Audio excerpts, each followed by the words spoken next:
দেখো বন্ধুরা, আজকে ধোকার ডালনা করব বলে আমি তো ছোলার ডাল আগের দিন ভিজিয়ে রেখেছিলাম এবং যেভাবে কেক তৈরি করে সেইভাবে আমি বসিয়ে দিই। সব মশলা দিয়ে একটু হিং দিয়েছিলাম, একটু গরম মশলা গুঁড়ো, লবণ আন্দাজ মতো, আর কিচ্ছু দিইনি। দিয়ে ওই ভাপায় যেমন করে কেক যেমন করে তৈরি করো সেইভাবে ভাপিয়ে নিয়েছিলাম। তারপরে পিস পিস করে কেটে নিয়েছি। কড়াইয়ে নাড়িয়েও করা যায়, কিন্তু আমি সবসময় এখন আর করি না, কেন প্রচুর তেল লাগে তাতে। আর এই দেখো ভাজা হয়ে গেছে। এবার একটু জিরে আর তেজপাতা দিয়েছি। এখানে গোটা গরম মশলা দিতে পারতাম, কিন্তু আমি বেটে রেখেছি আর একটু গুঁড়োও দেবো, আর এর মধ্যেও দেওয়া আছে ধোকার মধ্যেও, তাই অত দিলাম না। আর এই যে এটা বেটে রেখেছি, এর মধ্যে চারমগজ আছে, একটু লঙ্কা আছে, আর টমেটো আছে, আর এটার মধ্যেও কটা দুটো লবঙ্গ, দুটো একটা এলাচ আর একটু দারচিনি আছে। দিয়ে টমেটোটা দিয়েছি, গিয়ে একটু মিষ্টি মিষ্টি লাগবে এই আর কি। আর এই যে একটু দিয়ে দিলাম বাটাটা। এবার কষাবো। আমি আলাদা করে আর তেল দিয়ে দিই, আর একটু জিরে গুঁড়ো, এটা আমি গোটা জিরেই ঘরে করে রাখি, একটু লঙ্কা দিয়ে জিরেটা গুঁড়ো করে রাখি মিক্সিতে। আজকে সকালে আবার করলাম, শেষ হয়ে গেছিলো। তাকে একটু ভাজা ভাজা হোক, চলো তারপর দেখাচ্ছি। মোটামুটি ভাজা ভাজা হয়ে গেছে। আমার আবার হলুদটা মানে বলতে গেলে বারণ, আমি মাসকাবাড়ি আজকেই করবো। আমি চাই যেটুকু আছে ওটুকুই কাছিয়ে কুচিয়ে দিয়ে দিয়েছি, আর একটু কাশ্মীরি লঙ্কার গুঁড়ো দিয়েছি, ব্যাস। এই, আর কিচ্ছু না। চলো এবার ভালো করে মশলাটা কষিয়ে নিই। এই কষাতে কষাতে একটু গরম জলের করছিলাম, তাই জন্যই দাঁড়িয়ে গেছি। আর বাটিটা, ওইটা পাত্রটা ধুয়ে নিলাম, মিক্সির বাটির কভারটা গরম জলের মধ্যে ধুয়ে নিয়ে একটু দিয়ে দিলাম জলটা। আর ততক্ষণ একটু ভাজা ভাজা, আর পরিমাণ মতো সল্টও দিয়েছি, লবণও দিয়েছি। সব কিছুই মানে সবসময় তো দেখানো হয় না, না। দেখো কি সুন্দর সেন্ট বেরোচ্ছে জানো। আমি নিরামিষভাবেই করছি, কিন্তু এটা পেঁয়াজ রসুন দিয়েও করা যায়।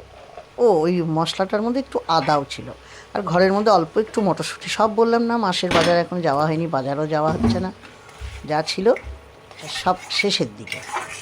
তো ওটাও দিয়ে দিচ্ছি।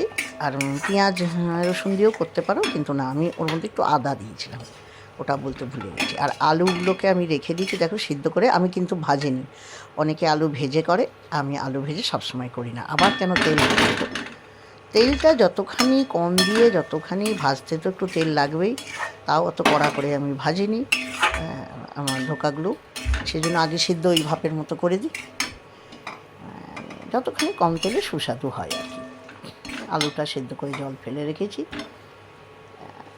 দিয়ে দিচ্ছি।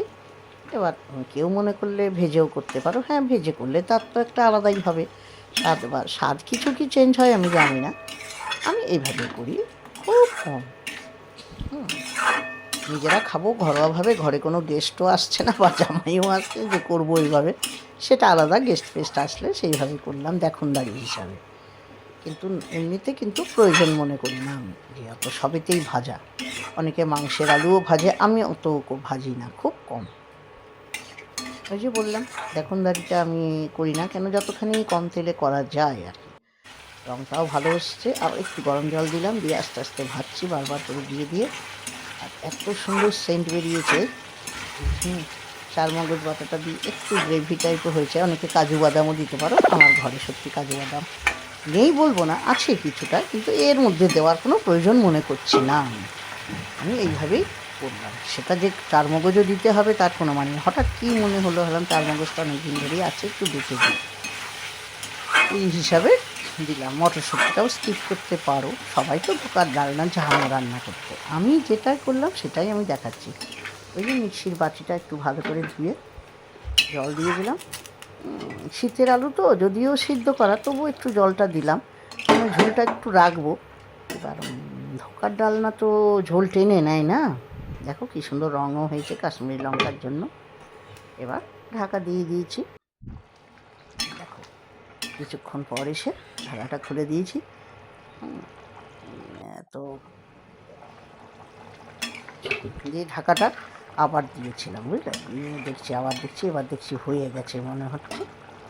আর এবার এই বড়াগুলো দিয়ে দিই। বেশি ঝোল টানবো না, কেন এটা ঠান্ডা হয়ে গেলেই কিন্তু সমস্ত কিছু টেনে নেয়। আর সত্যি কথা বলতে হয়েছেও তাই। এইটা করে আমি যেই বন্ধ করে যখন খেতে গেছি তখন দেখি ঝোলই নেই, অথচ আমি কতখানি ঝোল করে নামিয়েছি। এটা একটু ফুটে যাক, একটু মিশিয়ে দিলাম। কি সুন্দর, মানে আমার রান্না করতে করতেই মনে হচ্ছে খাই। নিয়ে একটু করে রাখলাম, হ্যাঁ, রাত্রে রুটি দিয়েও খেতে পারবে। আর এখনও কিছু তরকারি করিনি। আর একটু গরম মশলা গুঁড়ো আবার একটু দিলাম, সবই অল্প, প্রতিবারই 3বারই পড়েছে কিন্তু একটু অল্প করে।